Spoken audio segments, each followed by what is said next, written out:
بدگمانی یا گمان بد در حق یک برادر و خواهر مسلمان گناه بزرگ و عظیم است که امروز متاسفانه بسیاری از مسلمان ها غرق در این گناه بزرگ هستند، در حالی که خودشان هم نمیدانند.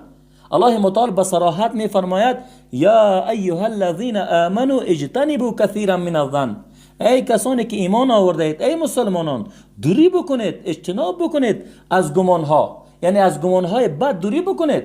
و رسول الله صلی الله علیه و سلم در حدیث صحیح می فرماید ایاکم و الظن فان الظن اکذب الحدیث، یعنی از گمان های بد دوری بکنید، چرا که گمان های بد بدترین نوع دروغ است.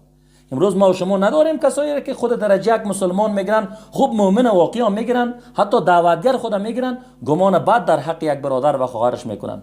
همیشه شب و روزشان در است، با گمان خواب میکنن، میخیزن، بیدار میشن، در حق یک برادر و خواهر مسلمانشان فیصله بد میکنن، در حالی که یک مسلمان گمان نیک داشته باشه به برادر و خواهر مسلمانش. امروز میبینیم آنقدر آشفته این دنیا شدن، آنقدر محبت دنیا خرابشان کرده که از احادیث پیامبر صلی الله علیه و آله اینا سرپیچی میکنن، از آیات قرآن کریم سرپیچی میکنن. حتی تا خود کسی میگیرن که در یک مسلمان، اما چی دارن؟ گمان بد دارن در حق یک برادر مؤمنشان. پس بنان از گمان بد دوری بکنین که هلاک میشوین. هر کسی که هستی، هر مسلمانی که هستی، درجه یک مسلمان باشی اما گمان بد در حق یک برادر میکنی، بفهمی که جای در جهنم است. این امر الله متعال به تو است که تو را میگه ای مسلمان گمان بد از این دوری بکو، از گمان بد. و پیامبر صلی الله علیه و سلم میگه که از گمان بد دوری بکو.